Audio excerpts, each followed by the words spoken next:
কিছুই বাদ যাবে না। কিভাবে কাঁচকলার খোসা বাটা করবেন একবার রেসিপিটা দেখে নিন। একটা ভিন্ন স্বাদের রেসিপি আপনাদের সঙ্গে শেয়ার করলাম। কুক ইনসাইড ফুডে সবাইকে স্বাগত।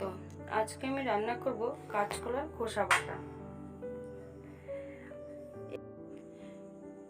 মিডিয়াম সাইজের দুটো কাঁচকলার খোসা আমি ছুলে বেশ জলের ভিতর 5 মিনিট মতন ভিজিয়ে রেখেছিলাম। এবার আমি সেদ্ধ করে নেব। 250 গ্রাম জলের মধ্যে 1 চামচ হলুদ দিয়ে 5 মিনিটের মতন আমি ফুটিয়ে নেব। খুব বেশি সেদ্ধ করব না।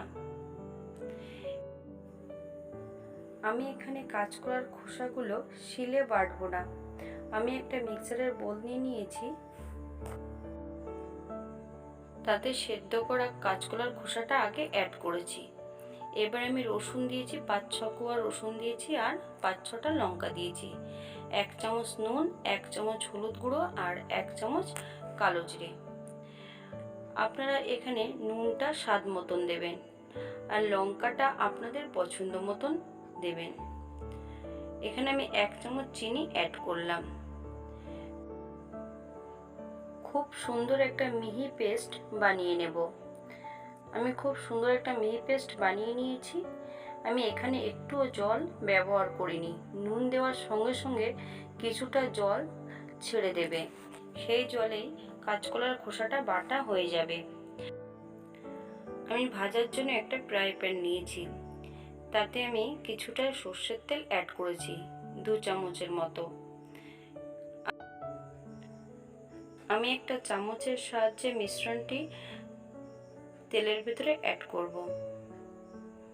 করে 3 থেকে 4 মিনিট বেশ সুন্দর করে নেড়ে নেব। প্রথমে আমি 3 মিনিট হাই ফ্লেমে রান্না করব, তারপরে মিডিয়াম আঁচে আমি রান্নাটা করে নেব। বেশ সুন্দর করে নেড়ে নিতে হবে, যেন ভেতরে কোনো গুটি না পেকে থাকে।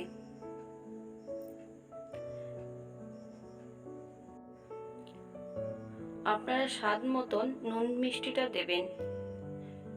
এখানে আরো আমি 5-7 মিনিট বেশ সুন্দর করে নেড়ে নেব।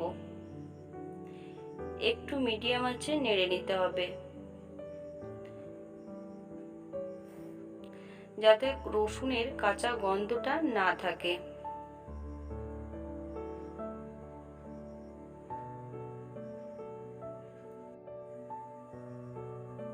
আপনারা যদি নিরামিষ পছন্দ করেন তাহলে রসুনটা বাদ দিয়ে দেবেন। 2 চামচ পোস্ত অথবা একটু নারকেল আপনারা অ্যাড করতে পারেন। কালো জিরের জায়গায় সর্ষেটা অ্যাড করবেন।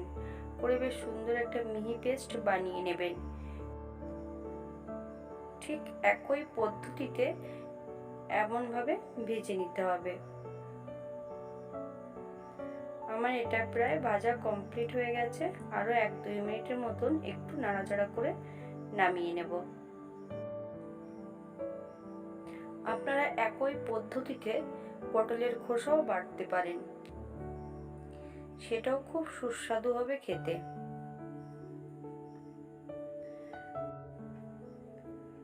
আপনারা যদি কাঁচা তেল পছন্দ করেন তাহলে 1 চামচ কাঁচা সর্ষের তেল অ্যাড করতে পারেন।